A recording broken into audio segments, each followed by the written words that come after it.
Hello artists and welcome to the Epic Journey. For those of you who've never seen an Epic Journey video before, my name is Dalene McIntosh. I'm commonly referred to as Dalene FM because I've got a name like this. I am an art teacher and I teach most mediums. I tend to stay away from watercolor, but otherwise I teach pretty much everything else. My specialities include particularly portraiture, and of course I'm an enormous horse lover, so I do a lot of horse art. Well, today, related to those two subjects, we're going to be talking about eyes. You know, I tend to make these videos revolved around things that come up in the in-studio lessons. And in our in-studio lessons lately, we've been doing a lot of eyes, a lot of animals and a lot of people. So today I thought we'd talk about eyes. I'm going to take you through the structure of an eye and how one can create a really good, sparkling looking eye. But before we go into the actual drawing of the eye, I want to talk to you about the structure of the eye. Okay, now, if you refer to the camera overhead footage, what you're going to see here is I've got a polystyrene ball that I've covered in cling film because I wanted to make it shiny rather than paint it. I just covered it in cling film. I've just taped it at the back. Now the ball is completely spherical, unlike a human eye or an animal eye. The eyeball itself is spherical, absolutely. It's a pure sphere. But then we've got corneas and all sorts, so we'll get to that later. But let's just look at the sphere to start off with. Now, the ball shape, the sphere shape, is the one shape in nature that is not subject to foreshortening. You know, if you have something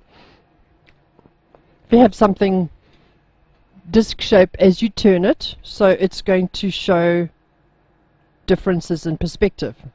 However, when you've got a ball shape, as you turn it, it still remains. It doesn't matter which way you turn this, it is still going to be a ball. So when we're drawing or painting eyes, we've got to realize that it's not the ball itself that changes shape. It's the flesh around the ball that changes shape. So the flesh that will obviously be in whatever shape, depending if you're painting a human or an animal eye, the flesh that is around that is open and that exposes the eye to you, that is what's going to change shape as the ball moves in terms of our perspective. But today we're not going to be talking about the outer eye as such. We're talking just about the eyeball itself, because what we're trying to get to is a point where I can show you how to make that eye look really, really alive when you're painting and drawing. You know, you get a lot of people that comment about how artists draw and paint such beautifully alive eyes. We need to know what it is that artist knows that we don't know that is making that eye so incredibly lifelike. So that's what the aim is today. It's to have a look at this eye, understand it, because you know, if you guys follow me on the Epic Journey, you'll know I say it so many times. You've got to know what you're talking about when you draw. You've got to know your subject. And if you're just painting or drawing something from a source material that you are not intimately involved with, you're literally just kind of documenting what you're seeing. But a real good understanding of what you're looking at is going to help you to be able to add your artistic creative flair to it, to really take your art to that next level and make that eye look superbly brilliant.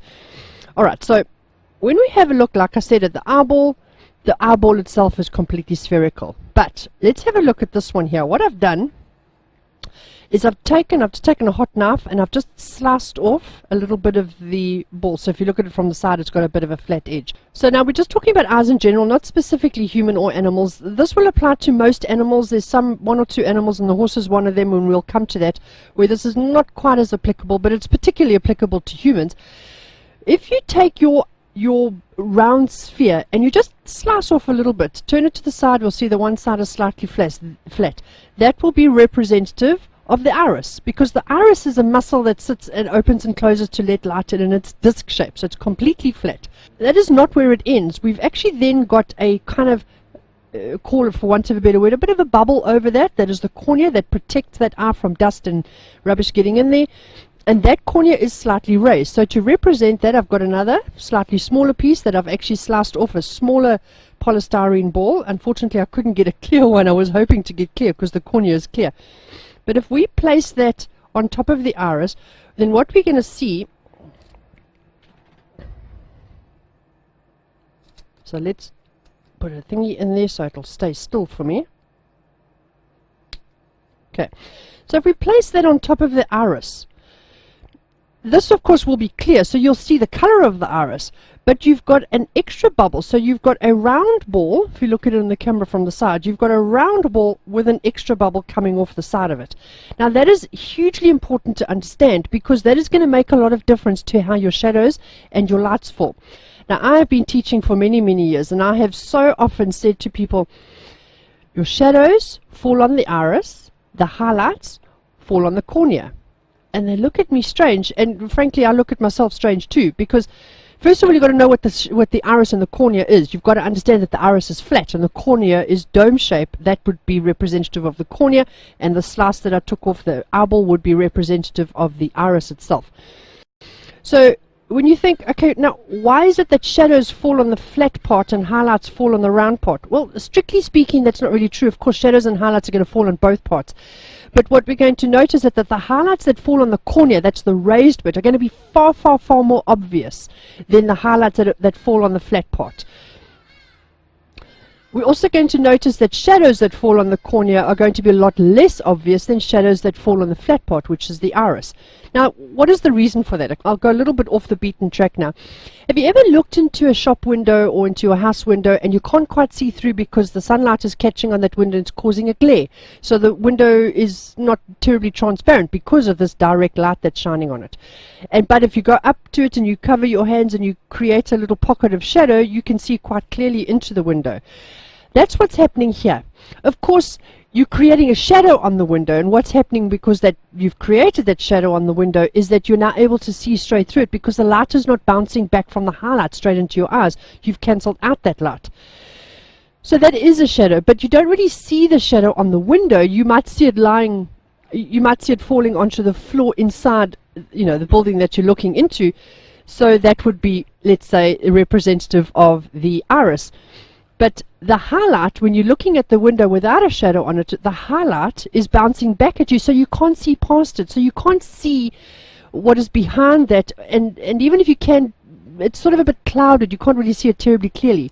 So when I refer to highlights falling on the cornea and shadows falling on the iris, that's the kind of relationship between light and dark that I'm talking about. It's not strictly true, but it's how our brains interpret what we're looking at. Okay. So I hope that kind of describes you a little bit of how my mind works in terms of understanding how highlights and shadows work on the iris and the eyeball itself. So here we've got three surfaces. We've got the large sphere, we've got the flat surface of the iris, and we've got the smallest dome of the cornea itself. Now if you have a look at the cornea, I've tried to do as accurately as possible, but the cornea is not a half a circle. It's not a half a sphere. It would stick out a lot more off the eye than it would if it was. This is actually more like, say, maybe a quarter. And the entire circumference of this cornea was a complete ball. It would be a lot smaller than the ball of the eyeball itself. It's much smaller in circumference if it was an entire circle. So what that does is that it creates a slight difference in how the shadows and lights fall. Now, of course, the lighting here in my studio is designed for art, so it's not necessarily going to work very well, so we'll show it in drawing. But if you have a look, I'm hoping the camera picks this up, but the way that I'm looking at it here, I'm seeing a darker bit around the outside of the cornea here, and I'm seeing a darker bit around the outside of the eyeball as well, because the angle of the curves are changing as the contours, should we say, the cross contours of these curves are changing as we go down. I'm also seeing a highlight there, and I'm seeing little bits of highlights on either side, and I'm seeing quite a lot of highlight here, and then I'm seeing quite a lot of midtones all the way around here and up here. So the highlights on the cornea and the shadows on the cornea are being interrupted by the shape, okay, by the change of the curvature of these two surfaces. Now if we just go back to the iris for a minute, we're going to see, now let's just compare the two next to one another.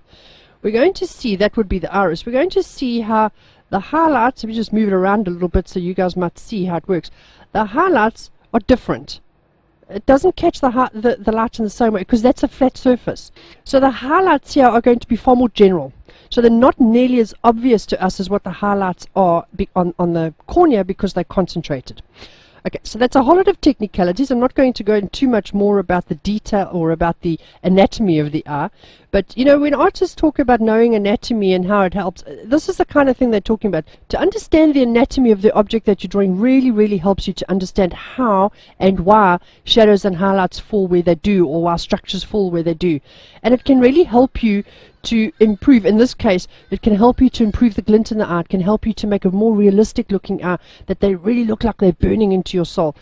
So what I'm going to do now is I'm going to put this aside, and I'm going to do a couple of drawings of eyes here off camera, and then I'll come back to it to finish them off, because what I want to show you here is how to make a dead looking eye look really, really alive.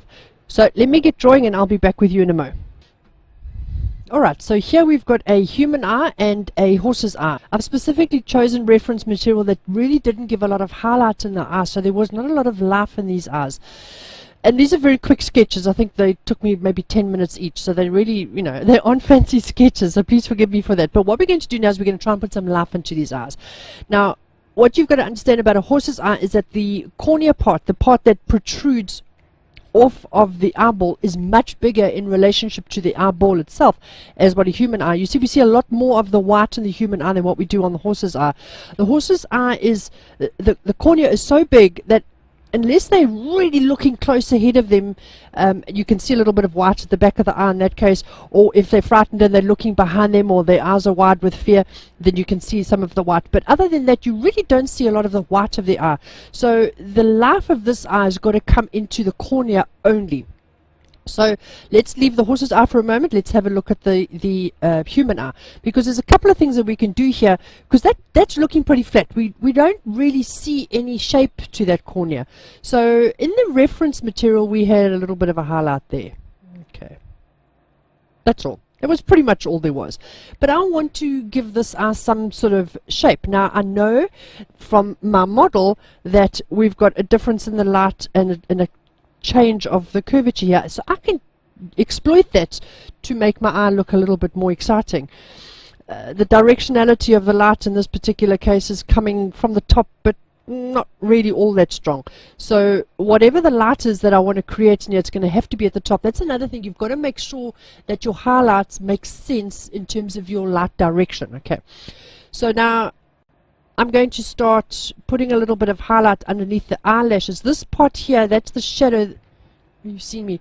This part here is the shadow that the eyelashes are casting onto the eye. So that's not going to have any light in it because it's effectively in shadow.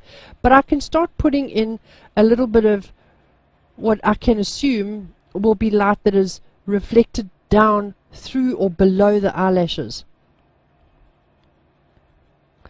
Now, because we know that the cornea is round, we can actually widen it to that point there. Okay, and we can add a little bit of a highlight there because we know that the cornea's shape is going to catch light a little bit. Alright, and we can do it a little bit down this side as well, because we've got this dome shape that's falling down, so the light is going to go down and down, but it's going to change direction at that point this way.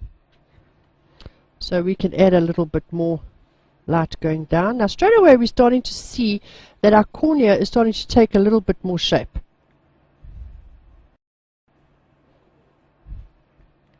We know that that's the strongest highlight because on the source material that's where it was. But let's soften that a little bit and bring it up into this light here. And then we can also intensify it. Now the danger with putting too much highlight in your eyes is that you end up looking a little bit like there's multiple light sources and your eye lights up like a Christmas tree, and then it's not really all that real. So be careful not to fall into the trap of over highlighting your eye. But you must always have some really nice strong highlights in your eye to really describe it. But now what we can do also is we can take this highlight and we can bring it onto the, now I've worked on grey paper on purpose so that the chalk shows up quite nicely, but we can take some of that highlight and it will be a softer curve because we know that the eyeball is bigger than the cornea in terms of the curvature.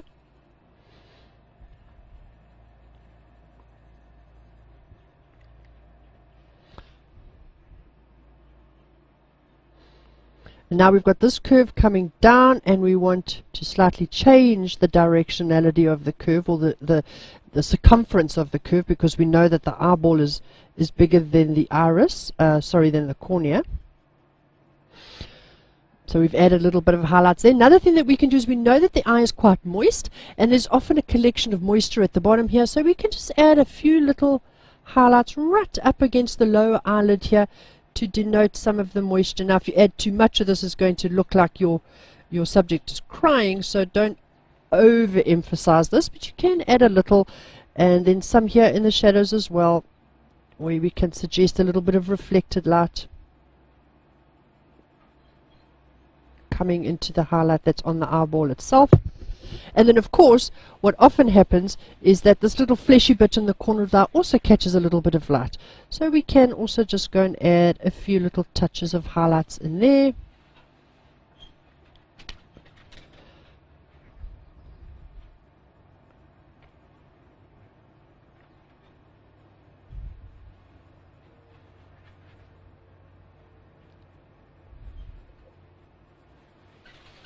And immediately we've got a far more interesting eye.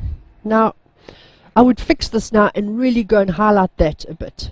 Okay, it's not fixed, it's coming out quite grey, but I would in fact go and get a really, really strong highlight, and I'll come back and do that. But let's move over to the horse's eye now for a minute. The horse's eye is quite an interesting one because, number one, we've got a far bigger cornea. Number two, there's a lot less light on this horse's eye than what in the original source material was and what was even on the human eye. Now, just to go back to the human eye, all that there was not on the reference work. I've put that in to bring out the highlight in the eye. And of course, there's so much else that you can do to it. But if you overwork it, you're going to look like your eye is a bit Christmas tree-ish. Okay, so be careful with overworking it. The horse's eye, we've actually got a little bit more scope with it, because in the original source material that I've got in front of me here, there's a little bit of a highlight kind of there. All right, so we know I haven't drawn it in very strongly because I want to work with that, but we've got a light source that's pretty much coming from this direction, I would say. It's pretty general. There's not a lot to go on to be able to say, but there's a couple of things about this eye that gives me some clues. For example, I've got the slightly lighter area here. Now, this is pretty much where the cornea and the white of the eye are meeting, although I'm not really seeing white of the eye at this stage, but I'm starting to see the designation between cornea and white of the eye. Now, we know that those areas pick up light a lot, so I can actually start putting in some highlights there on that little designated area. Because I can also see on my source material that I've got this lighter part at the bottom, which is reflected light coming from below the horse. And I can exploit that.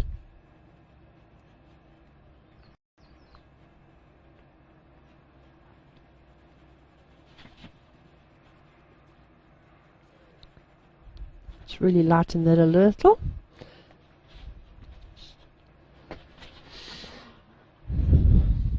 Now, that is our natural light source that is, on the source photograph that I'm working from. So we know that that is there, so let's put that in.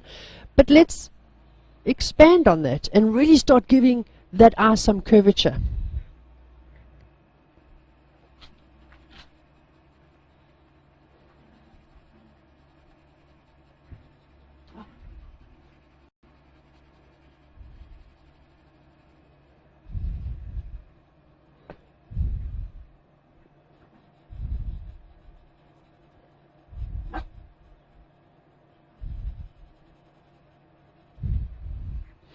Another thing that I can see is that we've got the inside of the eyeball here, and that I can also exploit, because we know that that will catch a bit of light if our light was a little bit stronger. Oh dear, what's happened to my chalk?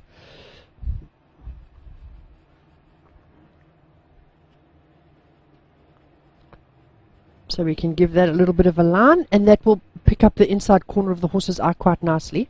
We can do the same thing at the bottom here. We've already got a slightly lighter bit, so we can exaggerate that a little bit. And then, of course, we've got the highlights, which is in the source material on the fleshy bit of the horse's eye, so let's put those in.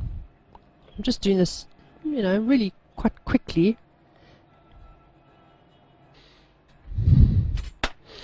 Alright, so I've got a white chalk pastel here, so I'm going to go back and I'm going to really dig deep into those white areas.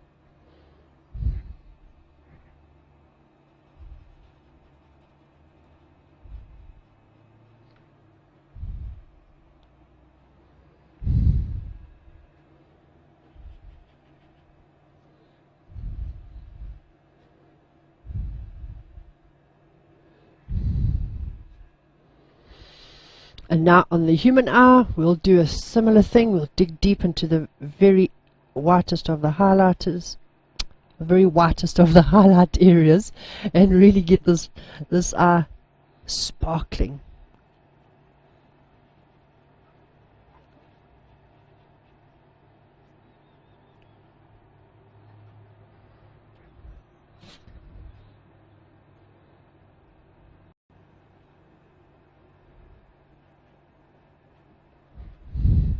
And folks, that's pretty much how you really make an eye come alive. It's the highlights that really make the difference, but you've also got to understand that they are relative to the shadowed areas. And simply put, very, very simply put, please, it's just a rule of thumb. It's really not cast in stone. Shadows fall flat onto the iris, and highlights show the curvature of the cornea.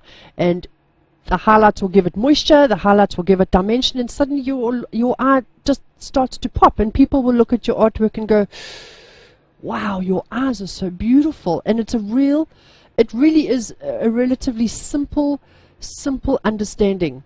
So artists, I hope you've enjoyed this tutorial on the eye, and I hope what it's done is to make you understand how incredibly important it is to know your subject that you're drawing.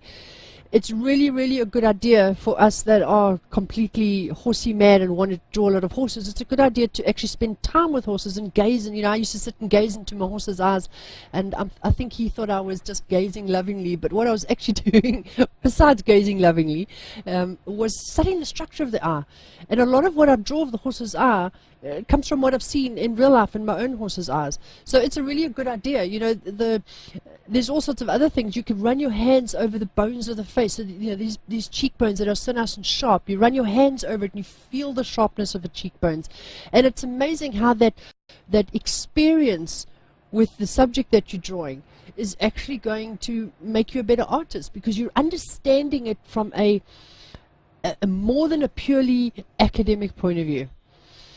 So if nothing else, I hope that this tutorial has got that message through. Know your subject intimately. And from now onwards, you can be one of those that paints really, really bright eyes, now that you understand the structure of the eye. Thank you so much for joining me, people. I hope that you've enjoyed this tutorial. As you know, the Epic Journey videos are no longer numbered. There was going to be 365 videos, but of course now we're just carrying through, so there's no need to number them anymore. The Epic Journey is not going to come to an end. If you're seeing this video on a site other than the Epic Journey, or on a page or a group other than the Epic Journey, please will you go ahead and look for Epic Art Academy, or Epic Art is the name of the Facebook group, and give it a like. I'll include the link in the video here below, and there'll be more of these videos. They're pretty much daily, but of late they've been a lot less frequent, particularly over the Christmas and New Year season, and before that I was building an art website. So but from now, this is the first of the 2017 tutorials, and we're going to see a lot more of them in 2017. So thank you so much for joining me. Please pop on over to epicartacademy.com and go and have a look and see what's available there, or you can just go to Epic Art on Facebook page and give us a like. Thank you very much for joining us. Bye.